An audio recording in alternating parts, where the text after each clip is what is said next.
పరిశుద్ధ నామానికి మహిమ కలుగును గాక. గత కొన్ని వారాలుగా మనం ధ్యానిస్తూ ఉన్నాం ప్రత్యక్షపు గుడారము, నిర్గమకాండము 25వ అధ్యాయము 8-9 వచనాలలో దేవుడైన యెహోవా ఇశ్రాయేలు జనాంగముతో మాట్లాడుతూ, నేను వారి మధ్య నివసించున్నట్లు వారు నా కొరకు ఒక పరిశుద్ధ స్థలమును నిర్మింపవలెను, నేను నీకు కనబరచు విధముగా మందిరము యొక్క ఆ రూపమును దాని ఉపకరణములన్నిటి రూపమును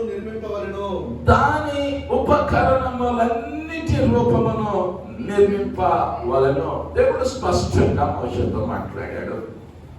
అయ్యా, నేను మీ మధ్య నివసించున్నట్లు నాకు ఒక మందిరాన్ని నిర్మించున్నాడు, పరిశుద్ధ స్థలాన్ని కట్టమన్నాడు. ఆ పరిశుద్ధ స్థలాన్నే ప్రత్యక్షపు గుడారము అని మనం చూస్తూ ఉన్నాం. గడిచిన దినాలలో ఈ ప్రత్యక్షపు గుడారము యొక్క వెలుపలి ఆవరణము, ఆ యొక్క కంచెను మనం గమనించాం, ద్వారాన్ని మనం చూసాం. ఇశ్రాయేలు జనాంగం ఆ నలువైపులా కూడా గుడారాలలో నివసించారు. తూర్పున ప్రవేశ ద్వారం ఉంది, దాని ఎదురుగా యాజకులు అనబడిన 3 గోత్రాల వారు నివసించారు. గడిచిన 2 వారాలలో బలిపీఠాన్ని మనం గమనించాం. బలిపీఠము దేనికి గుర్తుగా సాదృశ్యంగా ఉంది, లేదా ఎందుకు దానిని ఉంచాడు అన్న విషయాలను మనం అర్థం చేసుకున్నాం. ఒక పాపి లేదా పాపములో ఉన్నవాడు పరిశుద్ధ గుడారములోనికి ప్రవేశించి ప్రత్యక్ష గుడారములోనికి వచ్చి మొదటిగా వాడు అడుగు పెట్టిన వెంటనే ఉన్నటువంటి మొదటి చోటు బలిపీఠం. బలిపీఠం దగ్గరకు వచ్చిన వాడు తన పాపములకు ప్రతిగా గొర్రెను, మేకను, ఎడ్లను బలి ఇచ్చి రక్తము చిందించి రక్త ప్రోక్షణం జరిగిన తరువాతనే ముందడుగు వేయాలి. ఇక రక్త ప్రోక్షణం జరగకుండా ప్రత్యక్ష గుడారం దగ్గరకు వెళ్ళడానికి అవకాశం లేదు. అయితే క్రొత్త నిబంధనలో ఈ బలిపీఠము మీద వధించబడిన పస్కా గొర్రె పిల్ల వలె యేసు క్రీస్తు వారు ఉన్నాడు. కాబట్టి ఇప్పుడు నువ్వు ఆయన దగ్గరకు వచ్చేటప్పుడు బలి అర్పించాల్సిన అవసరం లేదు. నీ కొరకు నా కొరకు ముందుగానే ఆయన బలియాగమైన దేవుడు అన్న విషయాన్ని గమనించాం.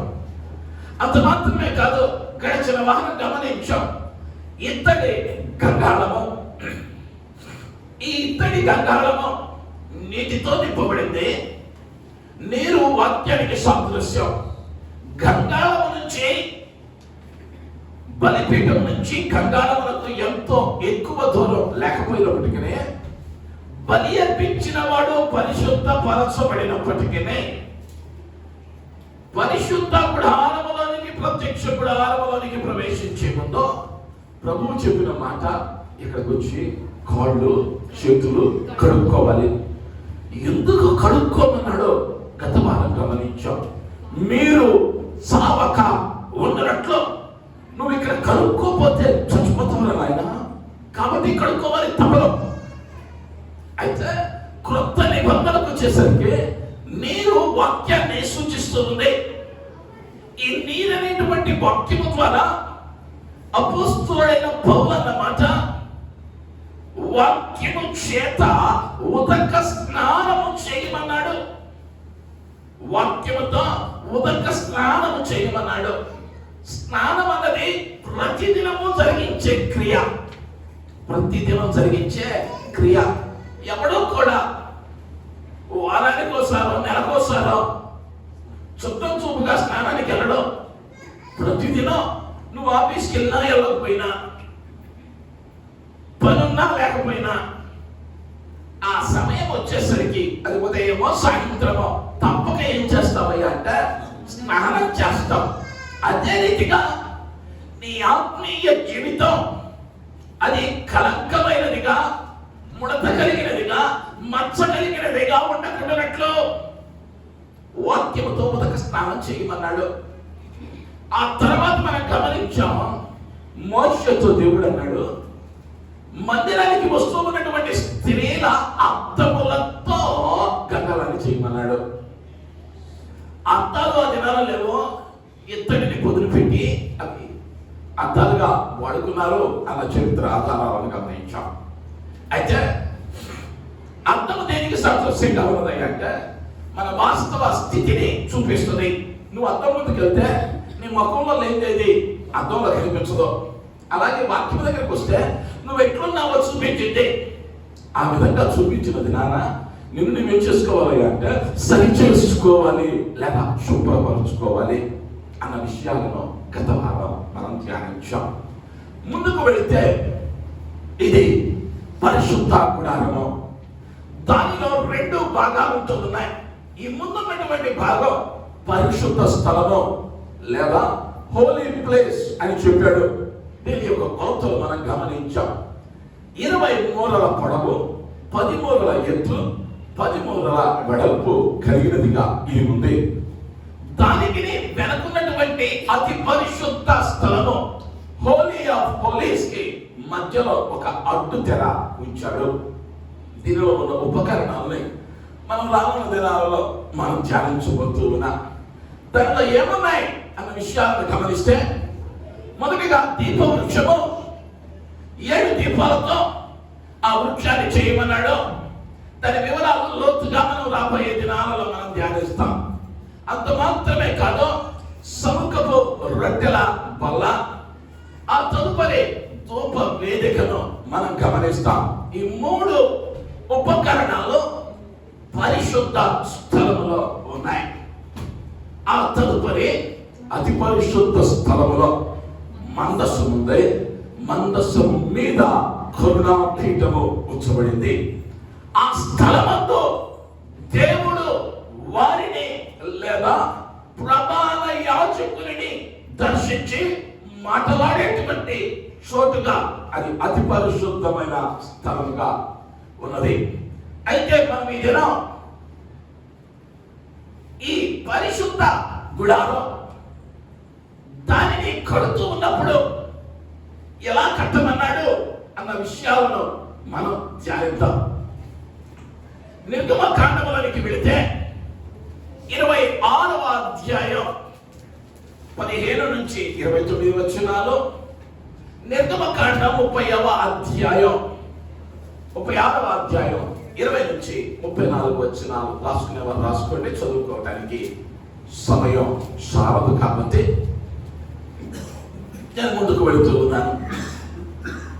ఆ యొక్క గోడల నిర్మాణం ఎలా జరగాలి, గోడలకు ఏం వాడాలి, గోడ ఎత్తు ఉండాలి, ఎన్ని పలకలు ఉండాలి, ఎన్ని కర్రలు ఉండాలి, ఏ ఏ లోహాలు వాడాలి అన్న విషయాలను ఆ వచనాలలో జాగ్రత్తగా తెలియజేస్తాడు. అయితే ఆ వాడినటువంటి ఆ ప్రహరిని మనం గమనిస్తే అక్కడ 3 విధాలైనటువంటి పనిముట్లు లేకపోతే ఉపకరణాలను చూస్తాం.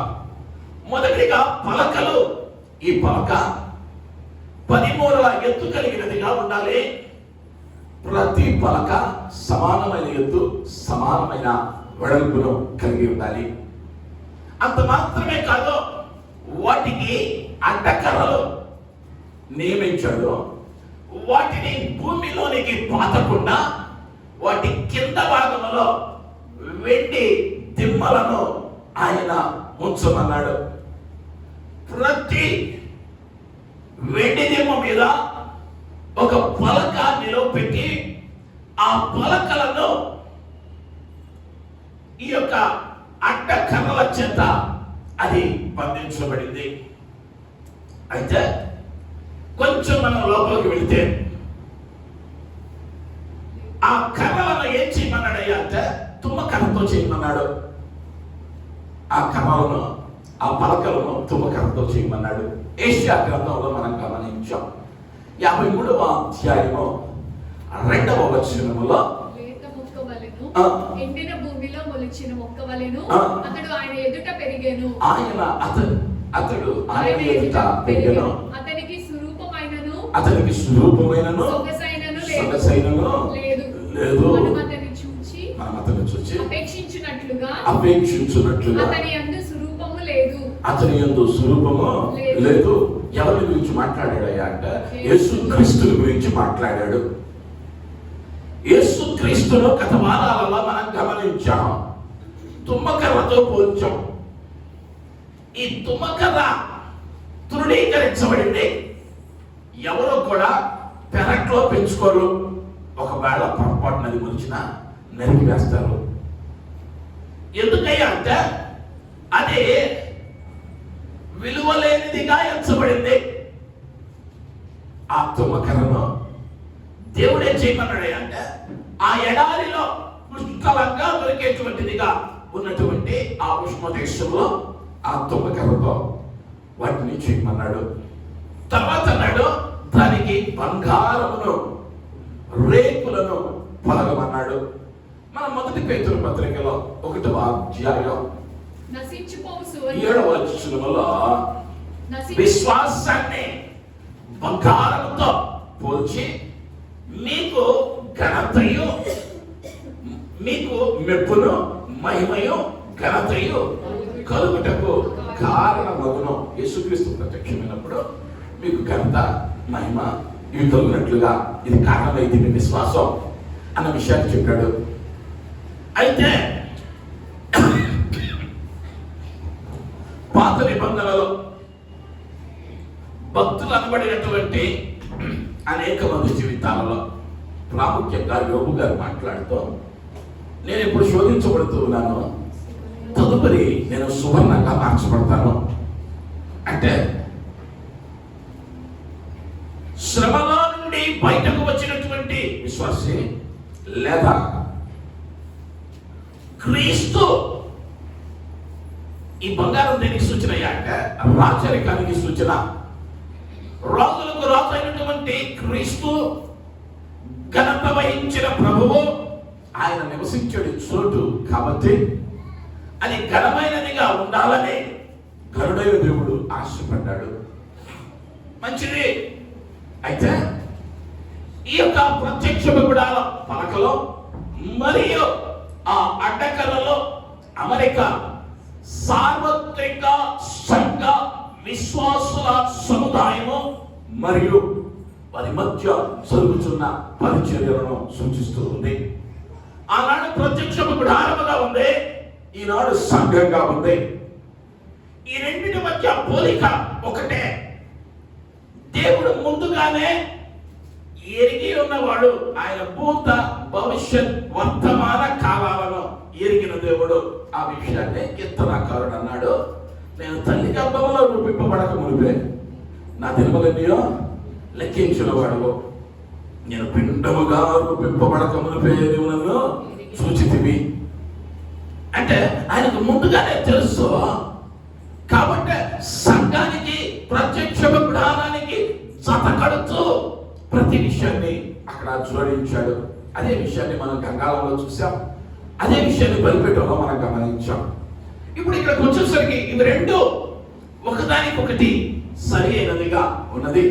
ఎందుకు అన్న విషయాన్ని మనం గమనిస్తే ప్రకటన గ్రంథం 3వ అధ్యాయం 12వ వచనానికి వచ్చేసరికి అక్కడ రాయబడిన మాట, జయించిన వారిని నా దేవుని ఆలయంలో ఒక స్తంభముగా చేసేదను, అందులో నుండి వాడు ఏకమేత ఎన్నటికి వెలుపలికి పోడు. మందిరం కట్టబడ్డప్పుడు ఆ మందిరంలో వాడినటువంటి ఆ పలకల నిర్మాణంలో అది బయటికి పోకుండా లేదా లోపలికి పడిపోకుండా ఉండేటట్లుగా 5 అడ్డకర్రలను వాడటం జరిగింది.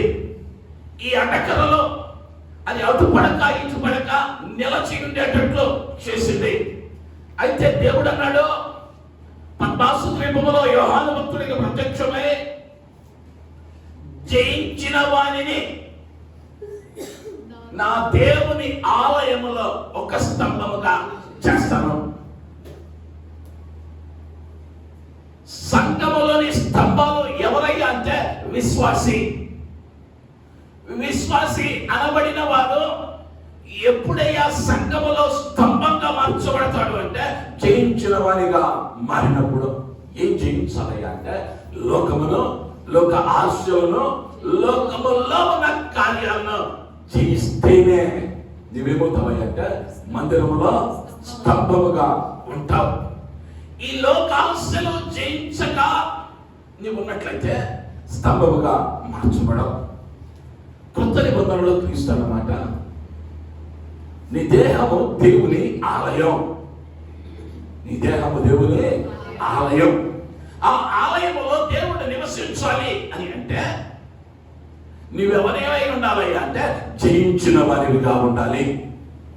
పాపాన్ని నువ్వు జయించకుండా, లేదా పాపపు అలవాట్లను, పాపపు క్రియలను నువ్వు జయించకుండా సంఘములో స్తంభముగా మార్చబడేటువంటి అవకాశము 100కి 100 లేదు.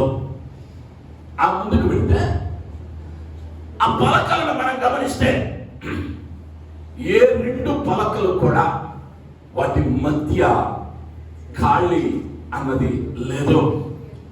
వెలుతురైనను లోపలికి ప్రవేశించే అవకాశము లేదు. ముందు ఉన్నటువంటి ఈ భాగంలో మాత్రమే మీరు కొంచెం ఖాళీని గమనిస్తారు. ఆ ఖాళీ ఎందుకున్నది అని గమనిస్తే అది ప్రవేశించేటువంటి ద్వారం. దానికి కూడా ఏం చేశాడయ్యా అంటే తెరలను ఉంచాడు.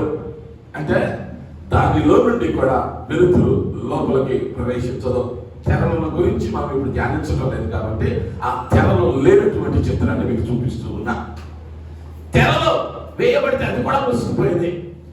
ఏ వైపు నుంచి కూడా గాలైనను వెలుతురైనను లోపలికి ప్రవేశించడానికి వీలు లేకుండా ఒకదానికి ఒకటి అతకబడి ఉండాలి. ఎందుకు ఆ నియమాన్ని పెట్టాడు అన్న విషయాన్ని గమనిస్తే వాడున్నది ఎడారిలో ఈ పలకకు మధ్య కొంచెం ఎంత అక్కర్లా 1 సెంటీమీటర్ గ్యాప్ ఇచ్చిన ఆ గాలికి ఏమయ్యేదయ్యా అంటే బయట ఉన్నటువంటి కల్మషము, మట్టి పరిశుద్ధ స్థలంలోకి, అతి పరిశుద్ధ స్థలంలోనికి ప్రవేశించి పరిశుద్ధతను పాడు చేసుండేది. ఖాళీ కనుక ఉంటే ఈ బయట ఉన్నటువంటి లోకములో ఉన్నటువంటి కార్యాలు పరిశుద్ధ స్థలములోనికి వచ్చేసేయండి. కాబట్టి ఏమన్నాడయ్యా అంటే ఎక్కడ ఖాళీ ఉండడానికి అవకాశం లేదు. మనం ₹1 పెట్టి ఇల్లు కట్టాం. ₹1 పెట్టి ఇల్లు కట్టాం. ఓన్లీ ద్వారం పెట్టి తలుపు లేకుండా, కిటికీ యొక్క కొత్తతో కిటికీలు పెట్టుకొని గాలి రావాలని మెష్ పెట్టుకోకుండా ఎప్పుడన్నా కట్టుకున్నామా? ఎక్కడన్నా చూసామా? ఉదాహరణకు ఒక 2 రోజులు లేదా ఉదయాన్నే ఆఫీస్కి వెళ్తున్నాం, మన సాయంత్రానికి వస్తావు. కానీ ఏం చేస్తావయ్యా అంటే తలుపు వేసేస్తావు, కిటికీలను మూసేస్తావు. ఎందుకు ఈ జాగ్రత్త? బయటదేది లోపలికి రాకూడదు. ద్వారము తెరచి ఉంటే ఎవరు పడితే వారు ప్రవేశించి ఏది పడితే తీసుకెళ్ళిపోయేటువంటి ప్రమాదం ఉన్నదన్న భయం. అందుకని ఏం చేస్తామయ్యా అంటే జాగ్రత్తగా 1కి 2 సార్లు లాగి చూస్తాం, ఏ సవాల్ లేదా. అందుకనే ప్రభు అన్నాడు వీటికి ఒకదానికి మధ్య ఖాళీ ఉండకూడదు. ఖాళీ కలిగిందా లోకం లోపలికి సొరబడింది అని ముందుగానే చెప్పాడు. ఈ స్తంభాలు ఏంటి అన్న విషయం మొదటిగా గమనించాం. ఎవరినయ్యా స్తంభంగా పెట్టాడు దేవుడు మందిరంలో అంటే? ఎవరు పెట్టాడు? జయించిన విశ్వాసి. విశ్వాసి వేరు, జయించిన విశ్వాసి వేరు. ఈ జయించిన విశ్వాసి సంఘంలో స్తంభముగా మార్చబడ్డాడు. వీళ్ళ మధ్య ఖాళీ ఉంచుతున్నాడు. ఎందుకయ్యా అంటే అపోస్తల కార్యములో 2వ అధ్యాయము 46వ వచనములో ప్రతిదినము దేవాలయంలో తప్పక కూడుకొనుచు ఇంటింట రొట్టె విరుచుచు దేవుని స్తుతించుచు ప్రజలందరి వలన దయ పొందిన వారై దేవుని నామానికి మహిమ కలుగును గాక. హల్లెలూయా. ఈ సంఘం ఆదిమ అపోస్తలుల సంఘం, తొలి సంఘం. ఈ తొలి సంఘంలో రక్షించబడి స్తంభాలుగా మార్చబడిన విశ్వాసులు 3 కార్యాలను ఇక్కడ జరిగిస్తూ ఉన్నారు. మొదటిగా ఏం చేస్తా ఉన్నారయ్యా అంటే, వారు కూడుకుంటూ ఉన్నారు కాదు, తప్పక వారు ప్రతి దినము దేవాలయంలో తప్పక కూడుకొనుచు. మందిరానికి ఎలా రావాలి అంటే తప్పక రావాలి. మందిరంలో ఎలా ఉండాలి అంటే తప్పక మందిరానికి రావాల్సిందే. అది చట్టం. ఎవరికైనా అంటే జయించిన విశ్వాసికి. విశ్వాసి అనబడిన వాడు విశ్రాంతి దినమును వేరొక దానికి వినియోగించకూడదు. పాత నిబంధన చరిత్రను కనుక ఒక్కసారి జ్ఞాపకం చేసుకుంటే, విశ్రాంతి దినమున దేవుడు అన్నాడు ఇశ్రాయేలు జనాంగాన్ని, నాయనలారా మీరు మాత్రం పరిశుద్ధమైనదిగా పాటించడం కాదు, నీ ఇంట్లో పనివానికి కూడా విశ్రాంతి రోజు, నీ పశువులకు కూడా విశ్రాంతి. ఇది 2 గంటల ఆరాధనకి వెళ్ళొచ్చినంత సేపు మాత్రం కాదు, రోజంతా దేవునిదే. ఆ దినం పరిశుద్ధమైనదిగా ఉండాలి. అనేక పర్యాయాలు ఏమనుకుంటామయ్యా అంటే, ఉదయం ఆరాధన మిస్ అయితే మధ్యాహ్నం ఆరాధన, మధ్యాహ్నం ఆరాధన మిస్ అయితే సాయంత్రం ఆరాధన. ఇది సినిమా హాల్లో వేసే 4 గంటల ఆట కాదు, లేదా 4 షోలు కాదు, ఈ షో కాదు ఇంకో షోకి వెళ్దాం అంటే. నువ్వు ఏ ఆరాధనలో స్తంభంగా మార్చబడ్డావో, ఇల్లు కట్టావు, 4 ఇళ్ళు ఉన్నాయి మనకి.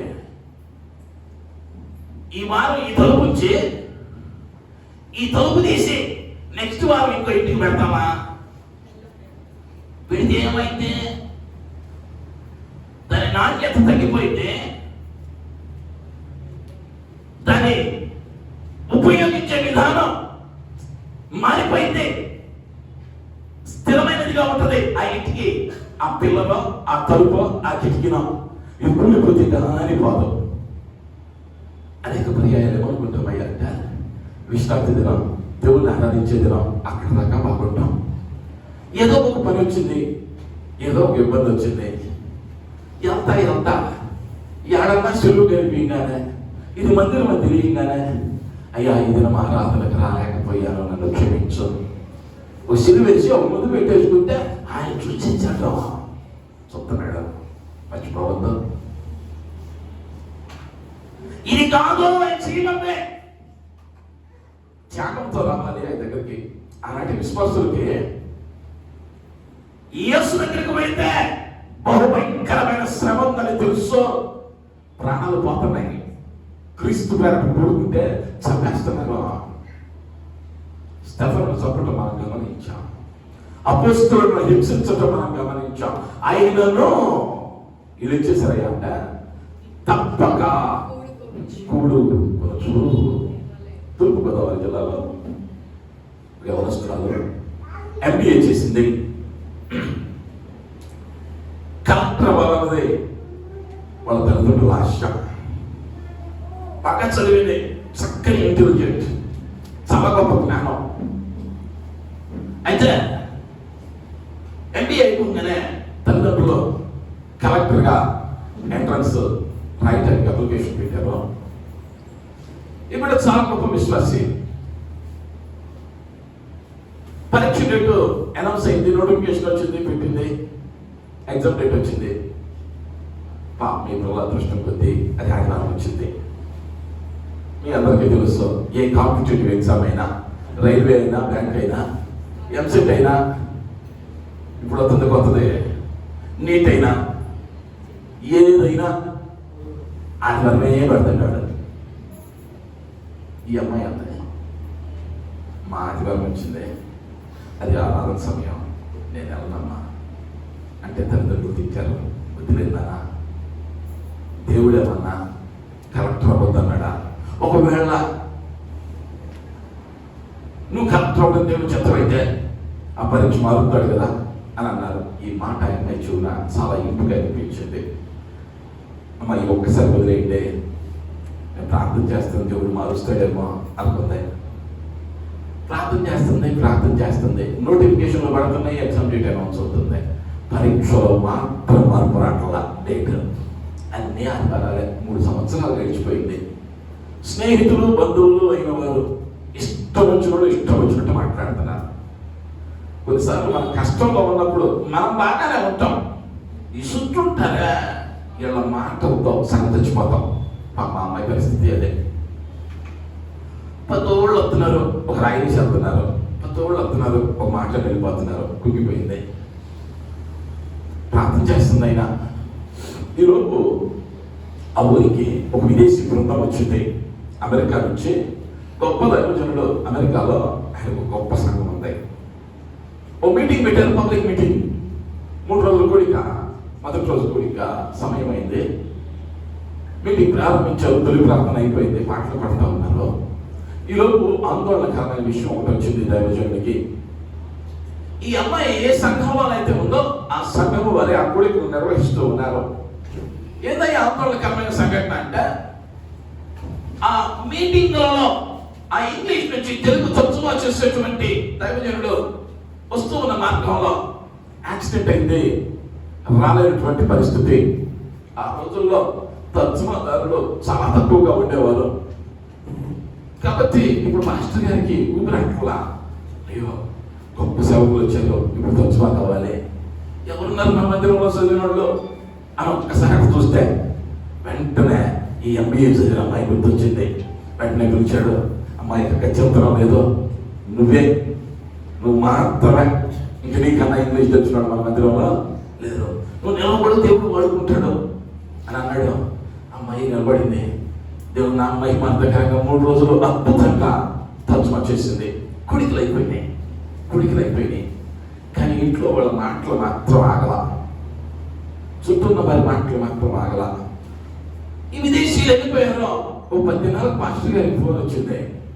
ఏంటయ్యా అంటే, ఆ విదేశీయులు ఫోన్ చేసి, అయ్యా గత మీటింగుల్లో మాకు తర్జుమా చేసిందే ఒక సహోదరి, ఆ సహోదరి మా కుమారుడికి ఇచ్చి వివాహం చేస్తే బాగుంటుందని దేవుడు మమ్మల్ని ప్రేరేపించాడు.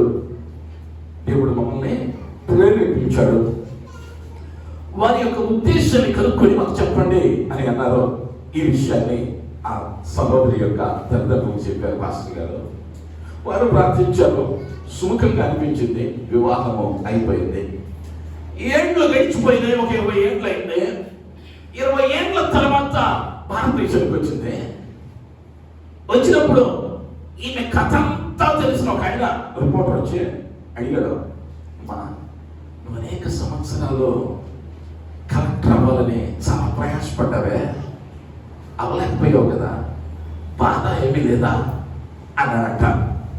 వెంటనే ఏమన్నట, అయ్యా నేను కలెక్టర్ అయి ఉంటే ఓ జిల్లాకి అందరికీ న్యాయం చేసి ఉండేవాడిని కాదు, దాని కాదు. ఎందుకయ్యా అంటే రాజకీయ ఒత్తిళ్లు ఉంటాయి, అనేకమైనటువంటి నాయకుల ప్రలోభాలకు లొంగి నా పని చేయాలి, నాకు అంత స్వేచ్ఛ ఉండదు ఆ పనిలో. మహా చేస్తుంటే ఇవన్నీ దాటుకొని ఓ 1000 మందికో 2000 మందిలో ఆశీర్వాదకరంగా ఉండేటట్లు చేస్తుండేదాన్నేమో. అయితే ఎందుకు దేవుడు ఆ డేట్ను మార్చుకుని ఆదివారంగా పెట్టాడు అంటే, నా పట్ల ఆయనకున్న ప్రణాళిక వేరు.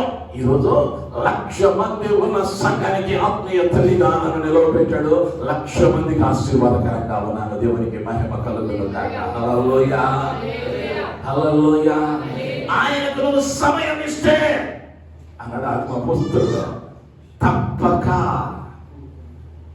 ఇప్పుడే అంటే వారానికి ఒకసారి కాదు, ప్రతి దినం కొడుకున్నారు. మనకి వారానికి ఒకసారి 24 గంటలలో 2 గంటలు మందిరంలో గడపడమే కష్టమైపోతూ ఉన్న దినాలలో మనం ఉన్నాం. ఆ రెండవది ఏం చేస్తా ఉన్నారయ్యా వాళ్ళంటే రొట్టె విరుచుచూ ఉన్నారు. రొట్టె విరవటం అంటే రొట్టె సహవాసానికి సాదృశ్యం. అక్కడ మనం గమనిస్తే తప్పక గుర్తు ఇంటింట అంటే ఈ రోజు నా ఇంట్లో పిలిస్తే రొట్టె, రేపు వారింటికి నేను వెళ్ళాలంటే ఏం కావాలి అంటే వారితో నాకు సహవాసం కావాలి. నిన్నెప్పుడైనా ముక్కు మొహం తెలియని వాళ్ళు పోయి నాకు రమ్మని పిలిచి దాఖలా ఉన్నాయా? లేదా ముక్కు మొహం తెలియని పెళ్లికి భోజనానికి ఎప్పుడైనా వెళ్ళావా?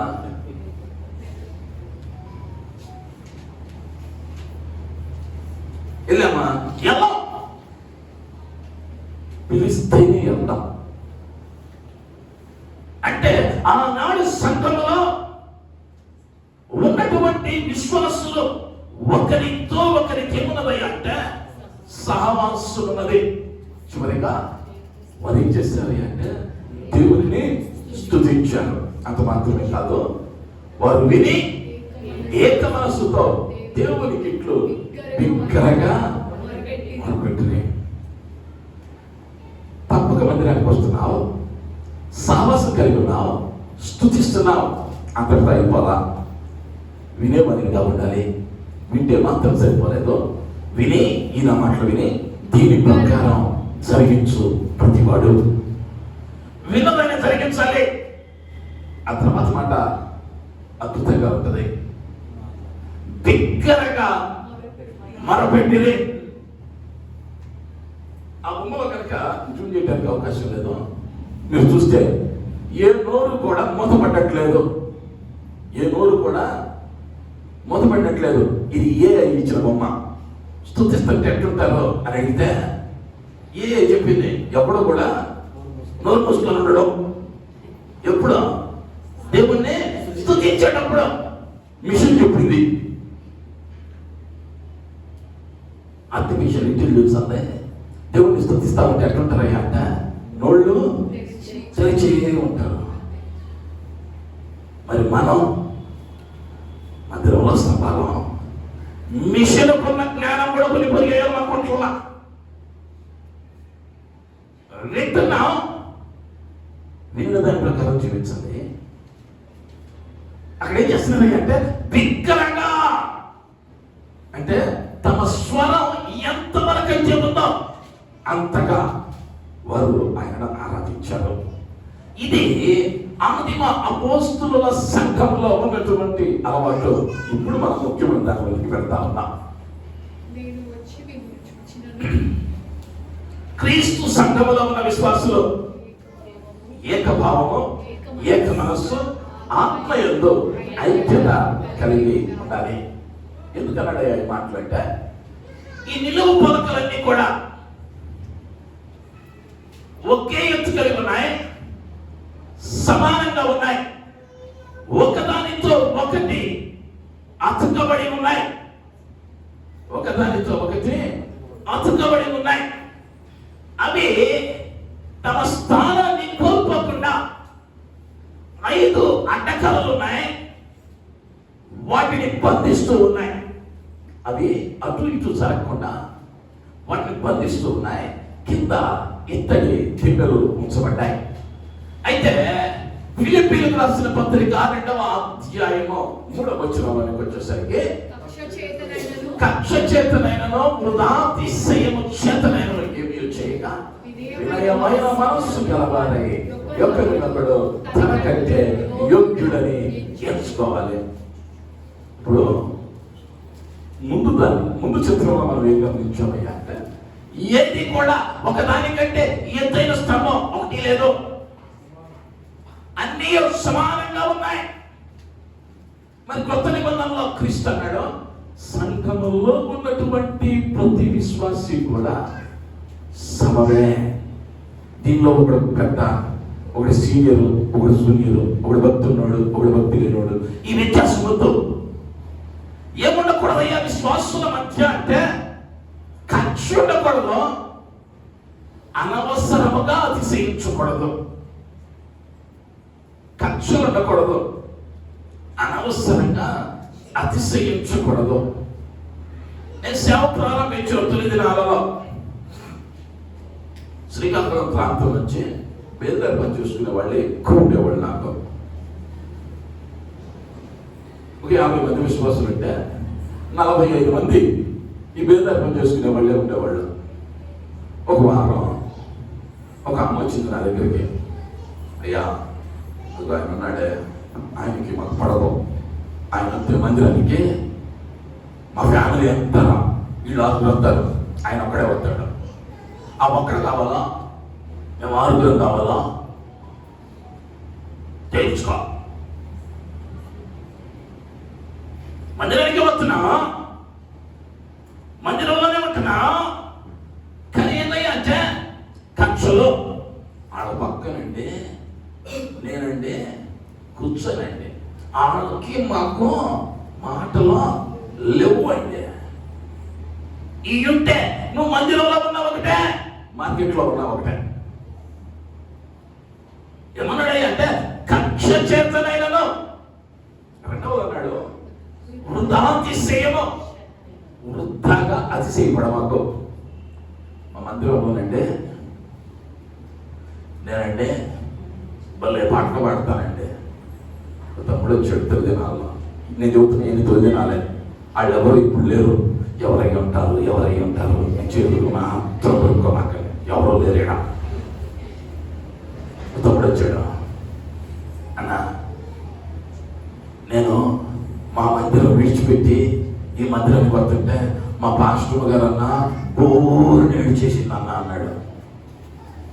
బోర్న ఏడ్చేసింది. నేను అనుకున్నా ఎందుకురా నాయన ఏడ్చింది, ఎందుకు తమ్ముడు అన్న, నాలాంటి సహకారి సంఘంలో నుంచి వెళ్ళిపోతున్నాడని నాకు మొదటి మాటల్లోనే అనిపించింది. కొంచెం జాగ్రత్తగా ఉంటే మంచిది. ఎందుకనగానే రాగానే ఏం చేశాడు అంటే వాడి బ్యాడ్ వాడు ఏం చేసుకుంటున్నాడు.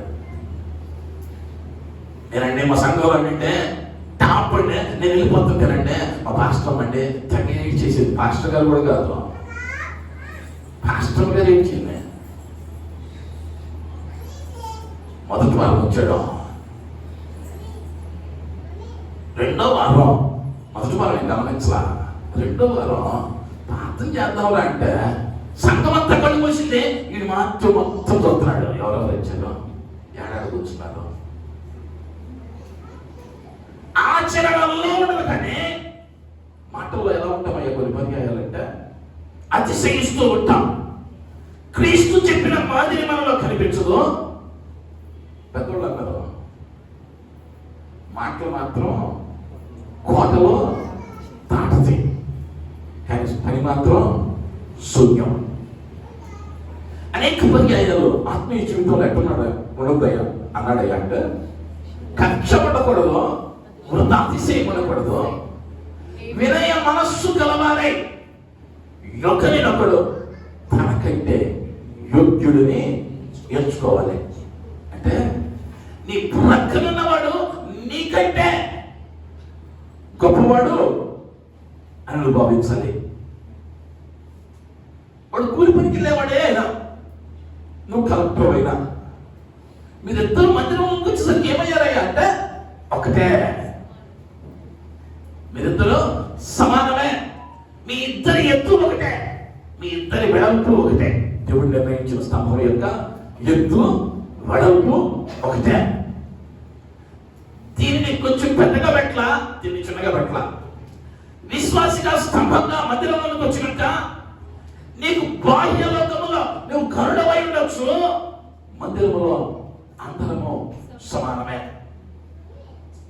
ఆ తర్వాత గమనిస్తే ఎలాగో శరీరము అనేకమైన అవయములు కలిగి ఉన్నదో, ఎలాగో శరీరం యొక్క అవయములన్నీ అనేకములై ఉన్నను ఒక్క శరీరమై ఉన్నవో, అలాగే క్రీస్తు ఉన్నాడు. అలాగే క్రీస్తు ఉన్నాడు. ఈ మాటను కొంచెం మీరు, నేను ఎక్కువ కార్డులు ప్లే చేయలేక ఒక వచనాన్ని మాత్రమే నేను అక్కడ పెట్టాను. శరీరము గురించి ఆ 12వ వచనం నుంచి 31వ వచనం దాకా చాలా చక్కగా చెబుతాడు. 21వ వచనం నేను చదువుతున్నాను. కన్ను చేతితో నీవు నాకు అక్కర్లేదని చెప్పజాలదు. నీవు నాకు అక్కర్లేదని చెప్పజాలదు. తల పాదములతో మీరు నాకు అక్కర్లేదని చెప్పజాలదు.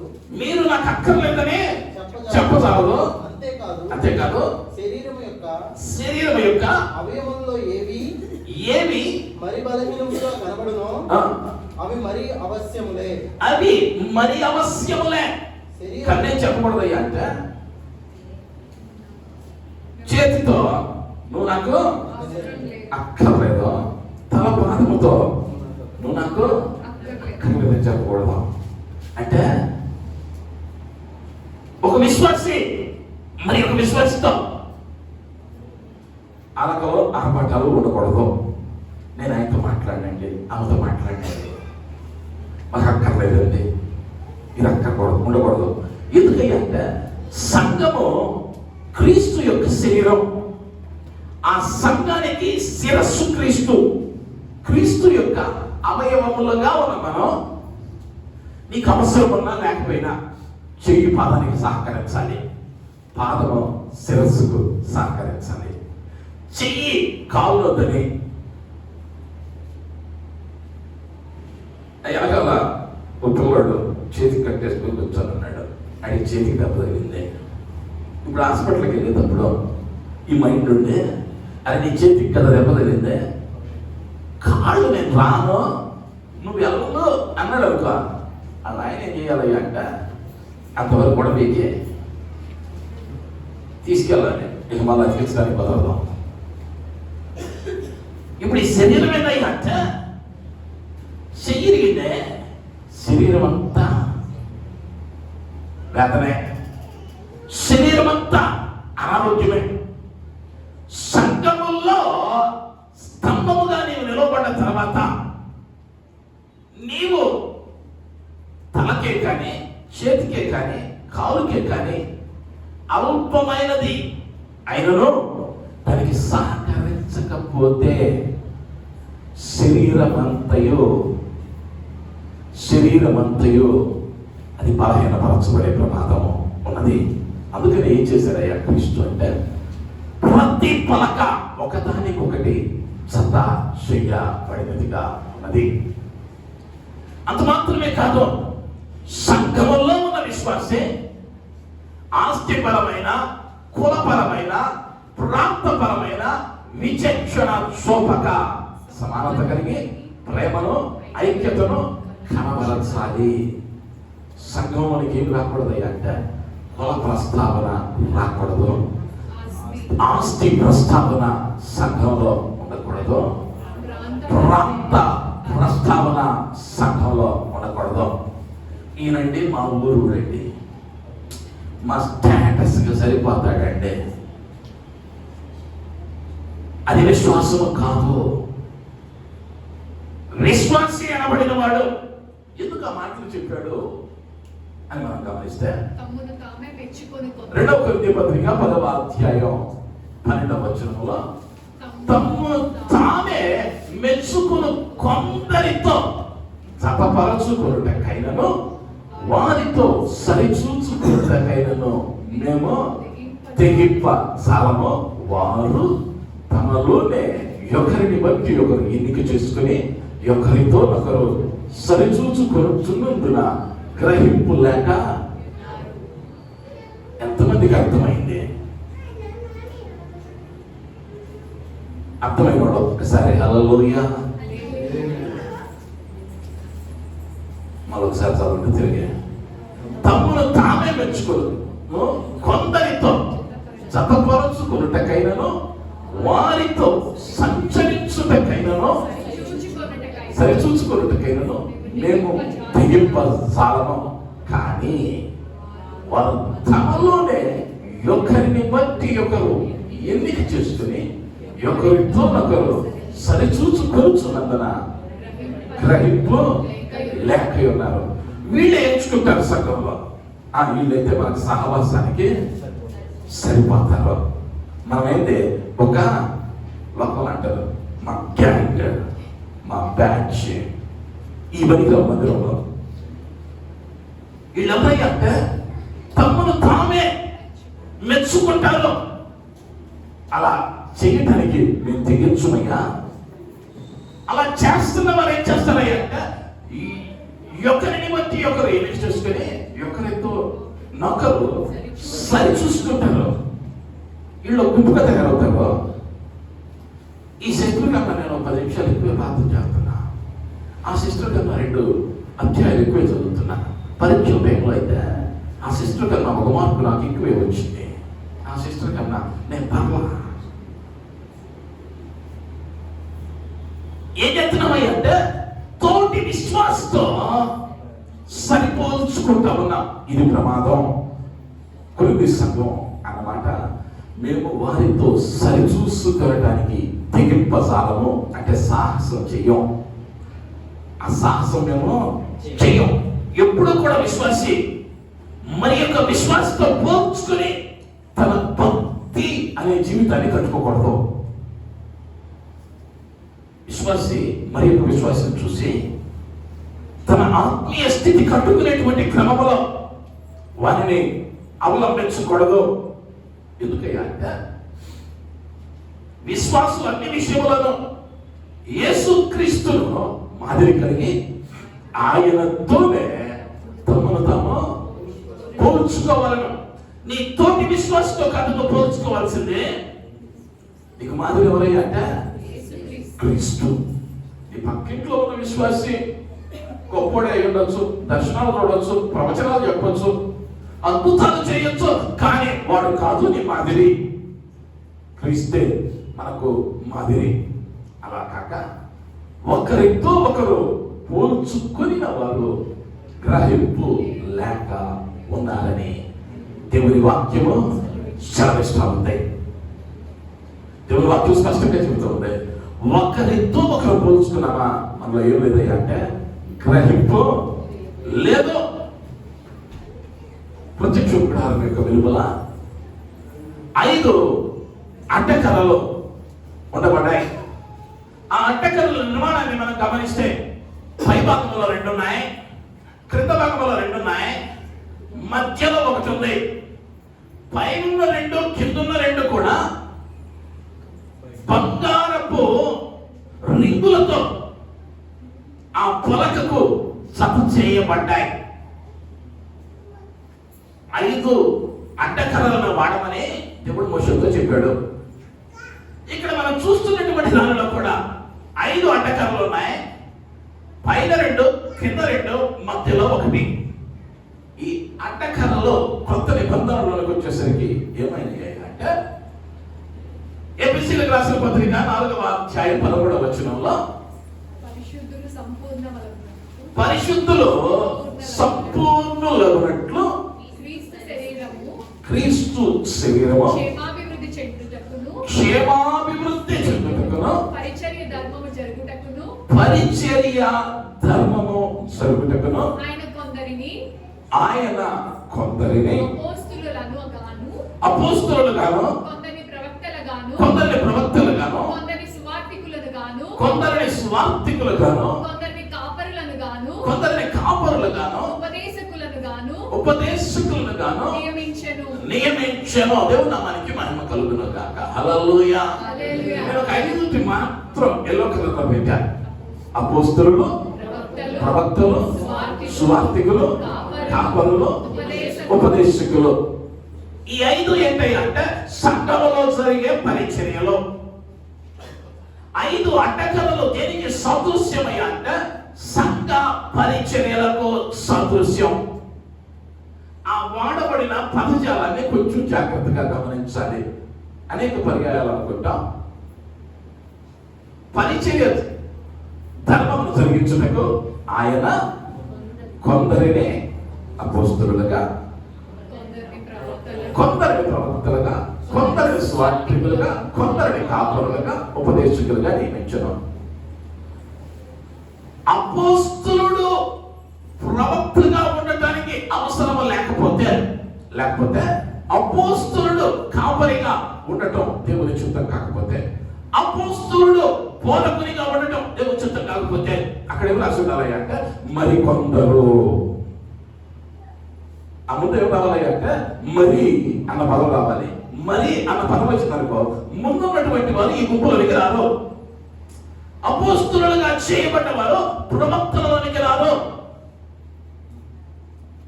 ఇప్పుడు సంఘ ధర్మము లేకపోతే శరీరము క్షేమాభివృద్ధి చేయటకు పరిచర్య ధర్మము జరిగించుటకు, పరిచర్య ధర్మము జరిగించడానికి ఈ 5 కార్యాలు దేవుడు ఎవరిలో పెట్టాడయ్యా అంటే దైవజనులలో పెట్టాడు. ఇప్పుడు సంఘము క్షేమాభివృద్ధి చెందాలి అంటే ఈ కర్రలు ఇవ్వాలి, ఆ పలకలు కావాలి అంటే కర్రతో అతకబడి ఉండాలి, అంటే అనుసంధానించబడాలి. ఏ పలక కూడా అడ్డకర్రలకు దూరంగా ఉన్నట్లు లేదు, అలా అమర్చబడలేదు ప్రత్యక్షంలో. కానీ ఈనాటి క్రైస్తవ సమాజంలో కార్పొరేట్ యుగంలో, కార్పొరేట్ సంఘాలలో వచ్చినటువంటి అలవాటు ఏమవుతుంది అంటే అనేక సంఘాలకు బాకీ. సేవకుల దగ్గరికి వెళ్ళకూడదు, సేవకుల దగ్గరగా వెళ్ళకూడదు. ఈ కర్ర ఏం చేస్తాయి అంటే ఆ పలక అటైనను ఇటైనను పడక, ఎటువంటి పరిస్థితుల్లో కూడా ఈ కర్ర ఏం చేయదయ్యా అంటే ఈ పలకనే విడిచిపెట్టదు. ఒకవేళ ఏదైనా మార్పు సంభవిస్తూ ఉంటే సరైన దారిలో పెట్టింది. అందుకనే ఈ అడ్డకర్రలో అయితే ఇక్కడ కర్రలు తీసేసాం అంటే సేవకులతో సంఘ నాయకులతో అనుసంధానము లేనటువంటి పలకలో ఏమవుతాయి అంటే పైనుంచి గాలి కొట్టిందనుకో అటు లోపలగా ఇటు బయటగా పడిపోయింది. పక్క దాంతో అతుక్కొనున్నంత మాత్రాన ఆగదు. ఇది పడుతూ పడుతూ దాన్ని కూడా పడగొట్టింది. ఇది పడేదే కాక దాని పక్క దాన్ని కూడా పడింది. కానీ ఇక్కడే జరుగుతున్నాయి అంటే ఒకటి పడుతూ ఉన్నా కూడా ఈ అడ్డకర్రలో ఈ తోటి పలకలో దాన్ని పడకుండా కాపాడతాయి. ఎప్పుడంటే ప్రతి పలక ఒకదానితో ఒకటి జత చేయబడాలి. ఈ జత చేయబడిన పలకలన్నీ అడ్డకర్రలతో అనుసంధానించబడాలి లేదా కలిసి ఉండాలి. సేవకునికి విశ్వాసికి మధ్య ఖాళీ వచ్చిందా పడిపోయే ప్రమాదం ఉంది, పడిపోయే ప్రమాదం ఉంది. అందుకనే దేవునికి అసాధ్యమైనది ఏది లేదు. ఆయన మోషేకి చెప్పి మందిరం కట్టాల్సిన అవసరం లేదు. సముద్రము పాయలో వడ్డీ అయిపోయింది. కొన్ని కిలోమీటర్ల దూరం నీళ్లు గోడల వలె నిలబడ్డాయి. ఆయన ఎడారిలో మందిరము కట్టబడులు కాక అంటే తుమ్మకర్ర కాదు, వెలగలిగిన రాళ్లతో క్షణంలో కట్టుండేవాడు, క్షణంలో కట్టుండేవాడు. కానీ దేవుడు అన్నాడు, ప్రతిదీ నేను చెప్పినట్టే చేయండి నాయన. పలకలు నేను చెప్పిన కొలతలోనే ఉండాలి. బంగారం నేను వాడమన్నదే వాడాలి. ఎక్కడైతే బంగారపు పోత పోయమన్నానో అక్కడ పోత పోయండి.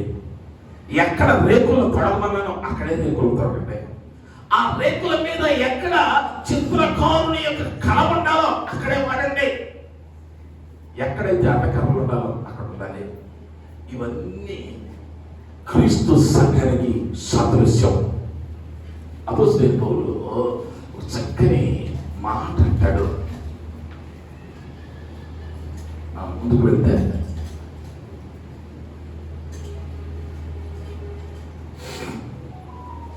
ఫిలిప్పీయులకు రాసిన పత్రిక 1:27 నేను వచ్చి మిమ్మల్ని చూచినను రాకపోయినను మీరు ఏ విషయములను ఎదురించి వారి బ్రతక అందరూ ఒక భావంతో స్వార్థ విశ్వాస పక్షమున పోరాడుతూ ఏక మనస్సు గలవారై నిలిచి ఉన్నారని నేను మిమ్మల్ని గురించి విలువన మీరు క్రీస్తు స్వార్థకు తగినట్లుగా ప్రవర్తించండి.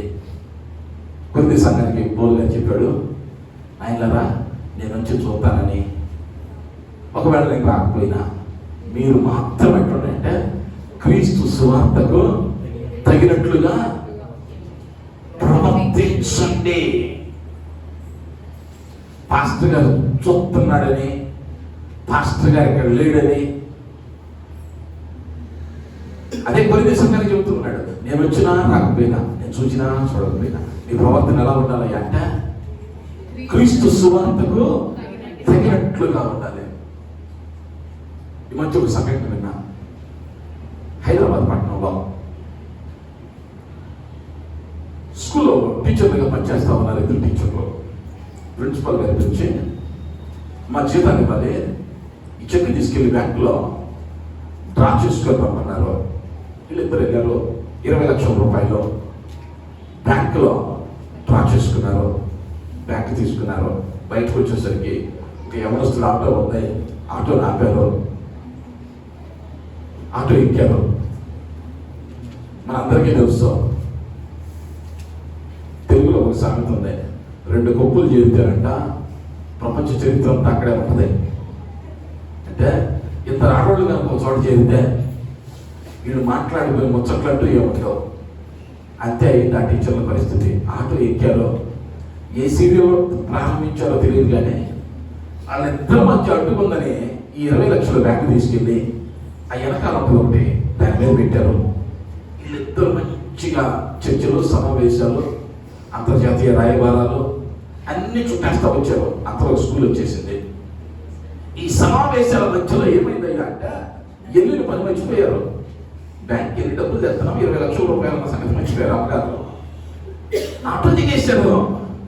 సభకు అంతరాయం కలగకుండా ఆ సమావేశాన్ని కొనసాగిస్తూ వెళ్ళిపోయి టీచర్స్ రూమ్లో కూర్చున్నారు. వీళ్ళు రావటం ప్రిన్సిపల్ గారు సీసీ కెమెరాలో చూసి, అదే ఇలా జీతాన్ని డబ్బులు తీసుకురమ్మంటే చేతులు ఒప్పుకుంటూ వస్తున్నారు, వెళ్ళి మళ్ళీ అక్కడ కూర్చొని ముచ్చట్లాడుతున్నారు, నా దగ్గర రాలేంది అని కబుర్ చేశాడు. వచ్చారు ఇద్దరు. అమ్మ డబ్బులు అయ్యింటే ఇప్పుడు తీరుకున్నాను. అమ్మ డబ్బుల కోసం కదా మనం వెళ్ళింది. అయ్యా మర్చిపోయాం, ఆటోలో మర్చిపోయాం. ఇప్పుడు ప్రిన్సిపల్ గారి పరిస్థితి ఉంది, మీరేం చేస్తారో నాకు తెలియదు. 20 లక్షలు సాయంత్రం 5 గంటల లోపు నా పొలం మీద ఉండాలి. మీ నిర్లక్ష్యం వల్ల జరిగింది. మీరు ఇల్లు అమ్ముకుంటారో కిడ్నీలు అమ్ముకుంటారో నాకు అనవసరం, నా డబ్బులు నాకు తెచ్చిపెట్టండి. వీళ్ళ మధ్యతరగతి కుటుంబం, అంత సమకూర్చే స్తోమత లేదు. కాళ్ళు పెట్టుకున్నారు, చేతులు పెట్టుకున్నారు, బతుకులాడుతున్నారు. రూపాయలు 2 రూపాయలు అయితే క్షమించేవాడు 20 లక్షలు. ఈలో పాటు కూడా వెళ్ళిపోయాడు ఇంటికి. వెళ్ళిపోయి ఆటో పార్క్ చేసుకుంటూ ఒకసారి ఆటోని శుభ్రం చేసుకుంటూ వెనక చూసేసరికి ఒక బ్యాంక్ కనిపించింది. తెరిచి చూశాడు, 20 లక్షలు ఉన్నాయి. అంతా 500 రూపాయల కట్టలో. వెంటనే పిల్లవాడికి భయం వేసింది. వాడేమి ఐశ్వర్యవంతుడు కాదు, ఆటో దొరుకుతున్నాడంటేనే అర్థం చేసుకోవచ్చు, మధ్యతరగతోడు. వెంటనే జ్ఞాపకం చూసుకున్నాడు, టీచర్లు కదా అక్కడ దిగారు కదా, వాళ్ళే కదా బ్యాంక్ ఎత్తుకొని వచ్చింది. వెంటనే ఎక్కడ తెచ్చాడు ఆ స్కూల్ దగ్గరికి వెళ్ళాడు. ఆ బ్యాంక్ పట్టుకొని ప్రిన్సిపల్ గారి రూమ్లోకి వెళ్ళాడు. వెళ్ళేసరికి ఈ టీచర్లు ఇద్దరు చేతులు కట్టుకొని వెళ్తూ ఉన్నారు. ఏం చెప్తారు పాపం?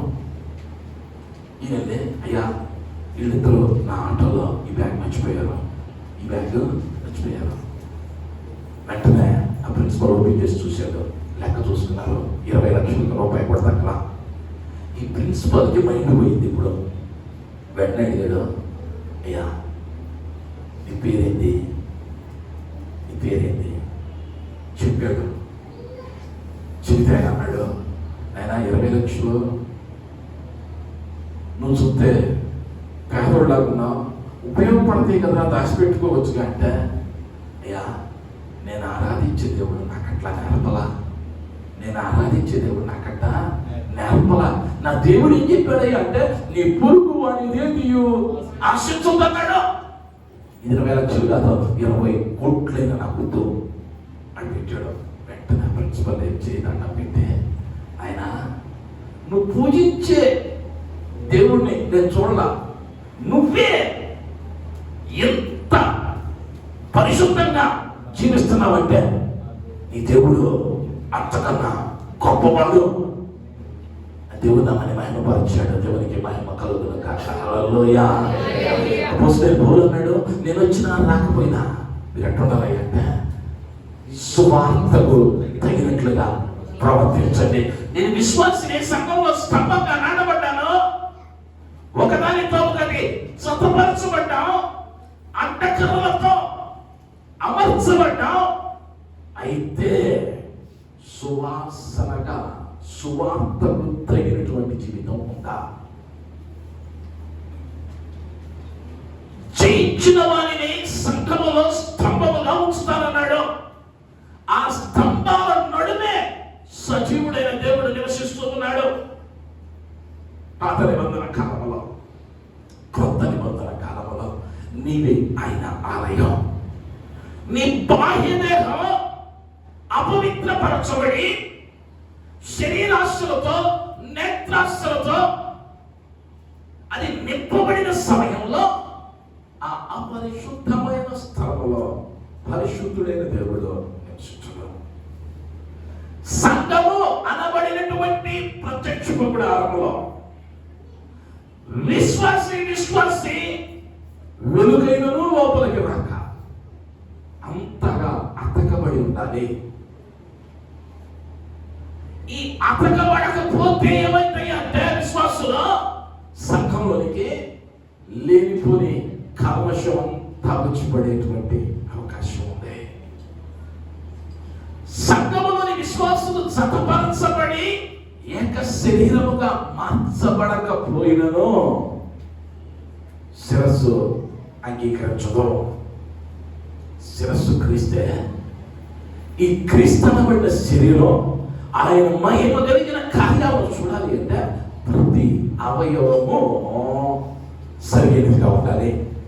ప్రతి అవయవము శిరస్సుకు లోబడినదిగా ఉండాలి. ప్రతికి చెయ్యేం చేయాలో, కాలేం చేయాలో, నాలుకేం చేయాలో, కడుపు ఏం చేయాలో ఏడంచో సిగ్నల్స్ ఏడుంది.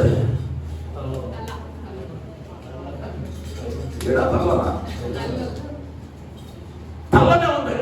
ఈ తలవై అంటే క్రీస్తు అంటే నీ అవయవము అంటే సంఘములోని ప్రతి విశ్వాసి కూడా దీని ప్రకారం నడవాలి. అంటే క్రీస్తు యొక్క మాదిరిని బట్టి నడవాలి.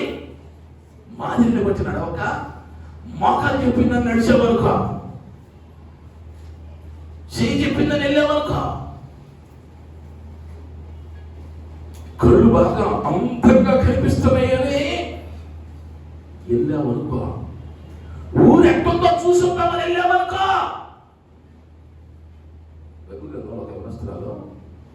ఈ పట్టణం ఎలా ఉన్నదో చూచదమనుకు వెళ్ళింది. ఏమైందంటే చెరిపివేయబడింది. నీకు ఇవాళ ఆ పద్ధతి నువ్వేం చేయకూడదు అంటే ఈ తల అయిన క్రీస్తు ఏం చెబుతున్నాడో సంఘంలో స్తంభంగా నీవు ఉంటే నువ్వు చేయాల్సిందల్లా ఏంటయ్యా అంటే ఒకదానికొకటి అతకబడి ఉండాలి. అతకబడిన సంఘం ప్రతి విశ్వాసి సమానంగా ఉన్నారు. ఏ కర్మ కూడా ముందున్న కర్మ కాబట్టి నీకు ఒక అడుగు ఎత్తు, వెనకున్న కర్మలు కాబట్టి నీకు ఒక అడుగు తక్కువ చెప్పల దేవుడు. వాడబడిన పలకలన్నీ 20 అటు 20 వాడారు. 20 పలకలు 40 పలకలు కూడా ఒకే ఎత్తు, ఒకే ఎత్తు. 10 సంవత్సరాల నుంచి నేను విశ్వాసంలో ఉన్నాననే నీ మూరుడు ఎత్తుతావు. నువ్వు ఇప్పుడే మందిరంలో చేర్చబడ్డావని మూరుడు తక్కువ కాదు. సంఘంలోనే ప్రతి విశ్వాసి కూడా సమము. అంత మాత్రమే కాదు, మనకు మాదిరి క్రీస్తే. క్రీస్తునే మాదిరిగా కలిగి ఉండాలి. తోటి విశ్వాసంతో పోల్చుకోవడం అది గ్రహింపు లేనివాడు చూస్తూ ఉన్నాడని వాక్యం చెబుతూ ఉంది. అంత మాత్రమే కాదు, ఈ పలకలన్నీ అడ్డకరలతో అనుసంధానం చేయబడాలి. మందిరానికి నాయకత్వం వహిస్తున్నటువంటి నాయకులతో కలిసి వెళ్ళాలి. కాదు నేను ఇటు వెళ్తాను అన్నది ఒక పలక మందిరం అంతటికి అది ఆటంకంగా మారింది.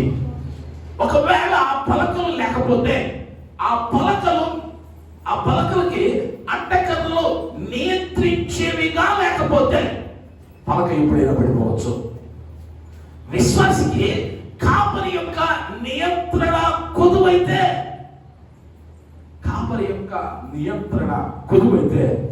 ఏమవుతాయి అంటే ఎప్పుడైనా పడిపోతాయి. ఈ నిర్మాణం దేవుడు ఎందుకు పెట్టాడు అంటే విశ్వాసి నిత్యము సహవాసం కలిగి ఉండి సంఘములో ఐక్యపరచబడి ఒకరితో ఒకరు సహవాసం అంటుకట్టబడి, అంత మాత్రమే కాదు కాపరితో అనుసంధానం చేయబడిన వారిగా. ఎందుకు అనుసంధానం చేయమన్నాడు అంటే సంఘములో క్షేమాభివృద్ధి చెందుటకు, పరిచర్య ధర్మము జరిగించుటకు. పరిచర్య కొనసాగాలి అంటే ఈ అడ్డకర్రలకు నిలువు పలకలు సహకారంగా ఉండాలి. అవి లేని పక్షంలో ఏమైతాయి అంటే పరిచర్య ధర్మము బాధింపబడింది. అనేక పర్యాయాలు మనం ఏం చేస్తూ ఉంటామయ్యా అంటే ఈ పలకలు కర్ర లేకుండా ఉండాలని ఆశపడతాం. మంచిదే నీ ఆశ, కానీ అది ప్రమాదంతో కూడుకున్నది. కాబట్టి మనం పరిశీలించుకుందాం, తలవంచుదాం. చిన్న ప్రార్థన. కృప కలిగిన మా యేసయ్య, దయగలిగిన మా తండ్రి, నీ బంగారు పాదాలకు వందనాలు, స్తుతులు, స్తోత్రాలు. ఈ ఉదయ కాలమంలో నీ లేఖనాలలో నుండి అయ్యా ప్రత్యక్షపు గుడారం యొక్క అయ్యా ఆ పరిశుద్ధ అతి పరిశుద్ధ స్థలముల యొక్క గోడల నిర్మాణాన్ని మేము ధ్యానించాం.